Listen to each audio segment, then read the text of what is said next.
Hello guys, Mr. Evan312 and welcome to Space Engineers, and here I'm going to show you how to build a orbital elevator tether using the methods that I use, because one thing I discovered in making the old one, which was about 8 kilometers long, was that after about, no matter how, even if you made just a pole, just a single pole of large armored blocks, more than 3 kilometers long, 3 kilometers long, the game starts to suffer really bad stuttering. It might not on everyone's system, but if it goes according to system performance and my computer's pretty good, then it's gonna hurt a lot of people. I mean, you can't really play the game if it's stuttering for 5 seconds a time every 2 seconds. It's pretty painful.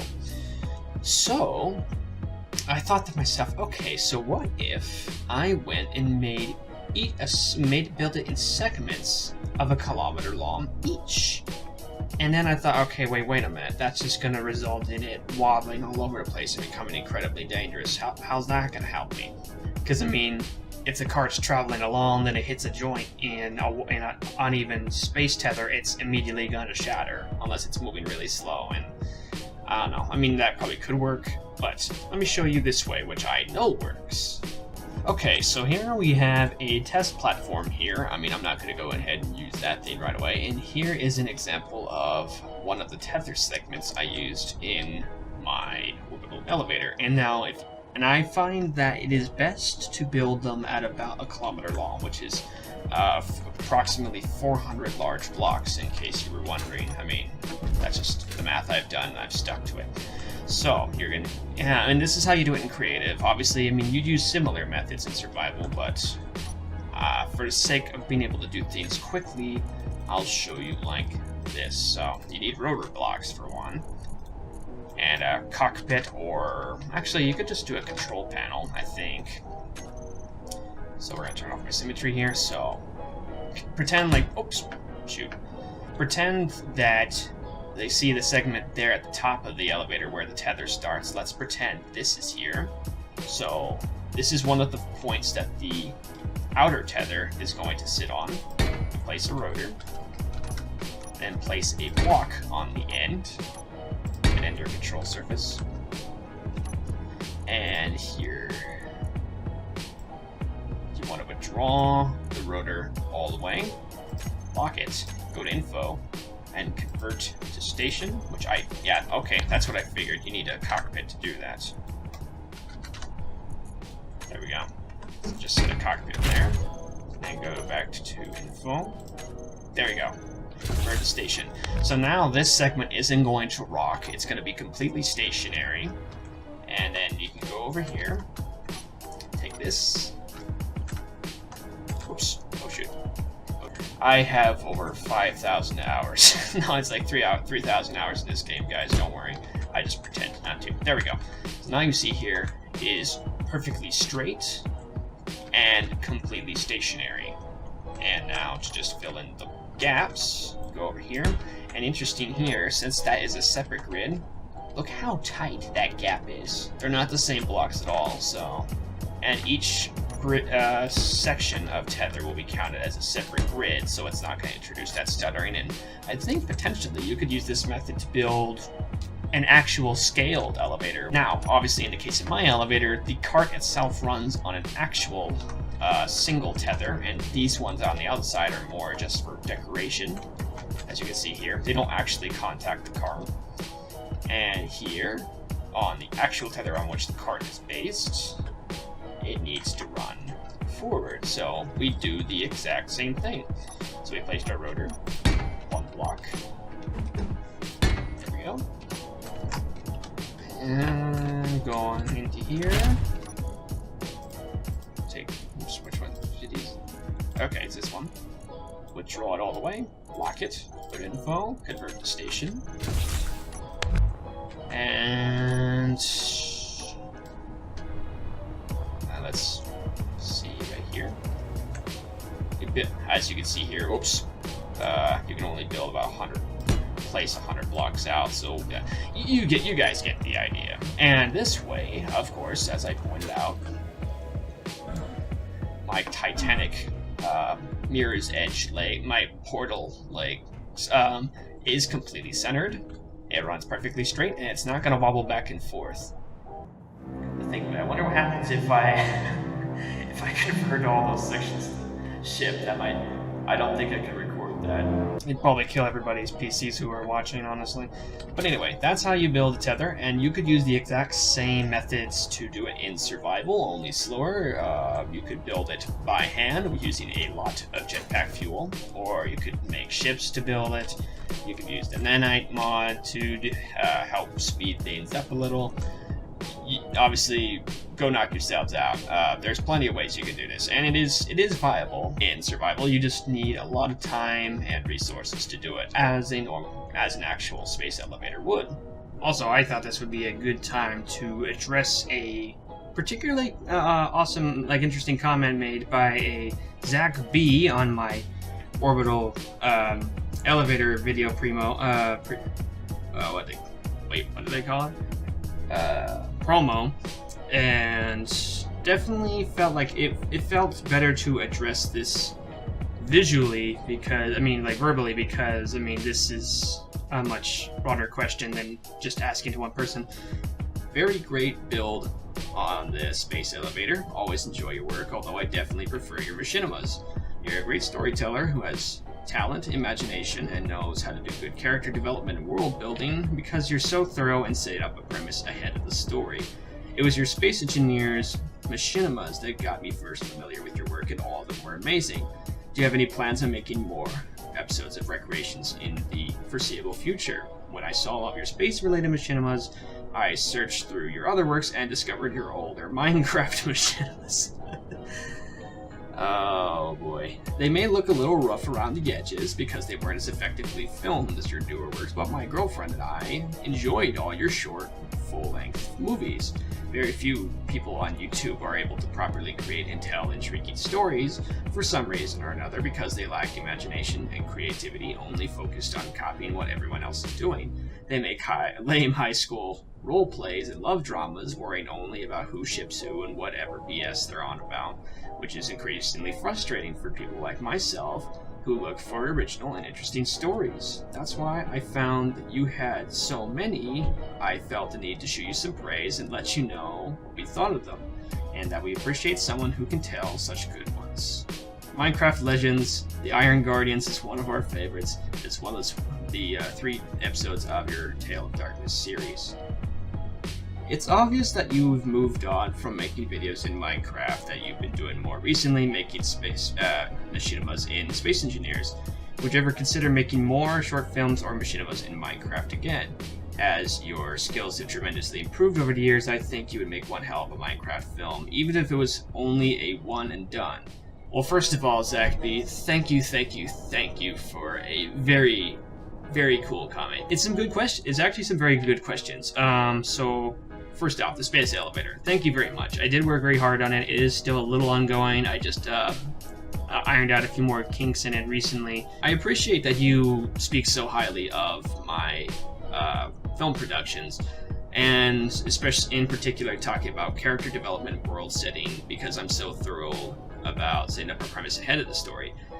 That's key, obviously, to good filmmaking.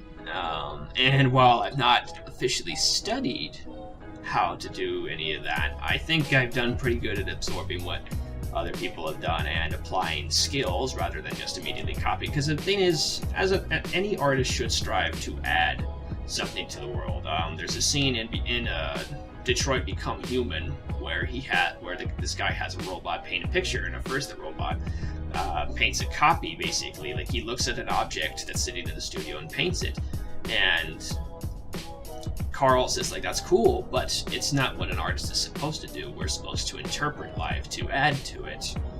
And that's something that's always really kind of sat with me. Like, I've always, I obviously I love doing adaptations of work, especially Lovecraft. Mostly not just because I love H.P. Lovecraft, but because not a whole lot of people have successfully done adaptations of his stories, which I think is doubly reason to do them, because why not be the first, am I right? Do you have any plans of making any more episodes of Recreations in the foreseeable future? Absolutely yes. If you look on my workshop, and there'll be some more additions in the future, I've been working on making my ships, I make them for people to enjoy, but first and foremost, they're pretty much made as set pieces for me to use in future videos.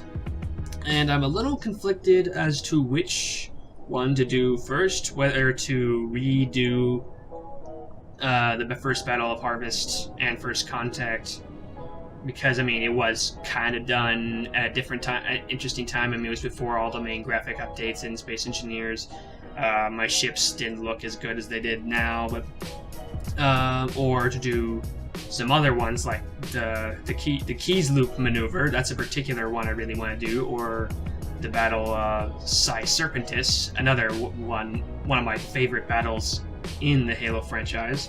But absolutely yes, Zach, I definitely do plan to, and I'm making stuff in the hopes of being able to do so. In fact, I've been waiting on a number of things, but yes, I definitely do plan to. Those are not abandoned. There will be some in the future, probably not till 2019, but yes, there will be. I am actually really surprised and maybe a little embarrassed that you took notice of my earlier Minecraft machinimas, which, granted, aren't quite as cringeworthy as my old Lego animations. Shit, should not have mentioned those. Don't go back and watch them. Don't go! They were definitely, I'd say they were kind of like my second step into filmmaking. Like, I started with Legos, then I went to Minecraft, then I went to Space Engineers, and someday I'll get into some live action stuff. It probably still won't be my main focus, but I am flattered that you find them so interesting, and really, I still love them in a way. They were, like I said, they were my second step into filmmaking. They were a very notable evolution in my steps of like building my skill level and so on and so on. So thank you, and thank your girlfriend for me for your significant praise of that work. And as for making short videos in Minecraft, that one I'm not exactly sure. It's not that I don't want to. There was a coworker of mine. He kept asking me if I want to get buy Minecraft again, and at some point I think I will. I actually recently looked over at their wiki, and I didn't realize how many blocks they had added on, and like how many mobs and structures and how much they've actually been updating. I always thought that it kind of died at around the time I was playing it all those years ago, but it's definitely it's still kicking. And I will say Minecraft's a lot harder to do machinimas than in Space Engineers. I think Space Engineers it looks a lot better. It's more optimized for certain machinimas, especially in the style that I want to do. It's got the spectator camera tool. It's got movable objects. But honestly, this is something I have thought about. I will definitely not say I haven't thought about it. And I do think, especially with the Tales of Darkness series, which, like I said, still hold a semi-fond spot in my heart, I think they could do with maybe a redo or a upgrade, I guess. So, in answer to your question, very possibly. I would definitely say very possibly. I'm not sure when, but it is on my mind. Okay, guys, you may want to skip this video or go to something else, because I will warn you, this is kind of depressing what I'm gonna close off on, but I do feel it's important. I don't know if you guys know what chinchillas are. If you don't, definitely recommend Googling them. They're very, very intriguing characters. They're very soft, very plush looking little animals. They're very unique. I've never owned an animal like them.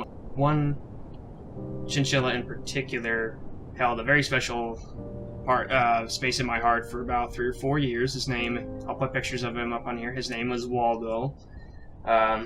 His name was particularly special to me because it comes from the story of how I discovered him. I was looking for a stray finch by their cage back when we just had his 2 parents, Waldo and Lala and Petey, and I lifted up their little wooden house and I discovered little hours-old Waldo already moving around since I found him, and that's what I named him.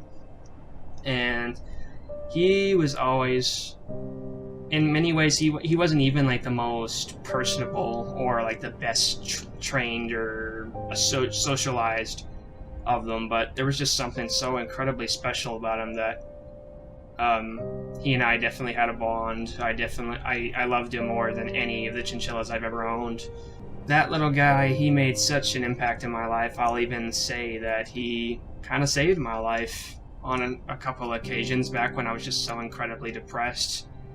And, well, you know, I mean, and seeing his little face when I would come home from work or come home from walks, it gave me a little something to carry with me every day and keep me going. And this little bit of the video is me paying him back, because I mean, let's be honest, that cute little face deserves to be shared with the world, that little bundle of joy, and this is my way of kind of making sure he lives on, not just in me, but maybe in you guys as well. Rest in peace, sweet prince. You were, I mean, and you guys may know, I'm not a super emotional guy. I mean, I can probably can count the number of times I've cried on one hand in my whole life. I cried over Waldo more than I cried over most of my dogs, any of my other pets, my family members. He was just a very special part of my life, and with these pictures and the memories I have of him, he'll continue to live on. In a way, I guess. Thank you guys for sticking with me through this. So I know I'm not very... I try to be interactive and responsive, but I don't obviously put out a lot of content like I wish I could. And the fact that you guys are still here, you still interact with me, you still watch what I do and give me feedback and all that, it's really quite special.